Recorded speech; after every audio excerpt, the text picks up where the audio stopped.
পাকিস্তানের খাইবার পাখতুনখোয়া প্রদেশের বান্নু শহরের একটি সামরিক স্থাপনায় দুটি আত্মঘাতী বোমা হামলার ঘটনা ঘটেছে। এতে 12 জন নিহত এবং 25 জনেরও বেশি আহত হয়েছেন। 4 মার্চ মঙ্গলবার ইফতারের পরপরই হামলাকারীরা সামরিক স্থাপনার দেয়ালে দুটি বিস্ফোরক বোঝাই গাড়ি দিয়ে ওই হামলা করে। হামলায় দেয়াল ভেঙে গেলে 5 থেকে 6 জন জঙ্গি সেনানিবাসে প্রবেশের চেষ্টা করে। সে সময় সহিংসতায় কমপক্ষে 9 জন নিহত এবং 30 জন আহত হয়েছে। পাকিস্তান তালিবানের সঙ্গে জড়িত জঙ্গি সংগঠন জইশ আল ফোরসানের সঙ্গে যুক্ত হাফিজ গুল বাহাদার এই হামলার দায় স্বীকার করেছে। তারা জানিয়েছে বিস্ফোরক ভর্তি দুটি গাড়ির বিস্ফোরণ ঘটানো হয়েছে। জঙ্গিদের দাবি, হামলায় নিরাপত্তা বাহিনীর কয়েকজন সদস্য নিহত হয়েছে। RICL TMX, যুগের পর যুগ স্থাপনা থাকে মজবুত।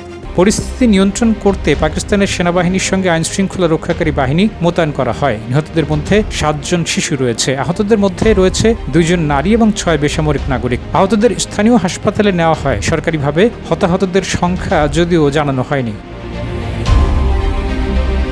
নাম প্রকাশে অনিচ্ছুক এক সামরিক কর্মকর্তা ব্রিটেনের বার্তা সংস্থা রয়টার্সকে জানিয়েছেন, জঙ্গিরা বিস্ফোরক ভর্তি দুটি গাড়ি নিয়ে সামরিক স্থাপনার দেয়ালে ধাক্কা দেয়। নিরাপত্তা বাহিনী তাদের হামলা নস্যাৎ করে দেয়। বিস্ফোরণের পর গোলাগুলিতে 6 জঙ্গির মৃত্যু হয়। যদিও নিরাপত্তা বাহিনীর হামলার আগেই ওই স্থানে তাণ্ডব চালায় জঙ্গিরা।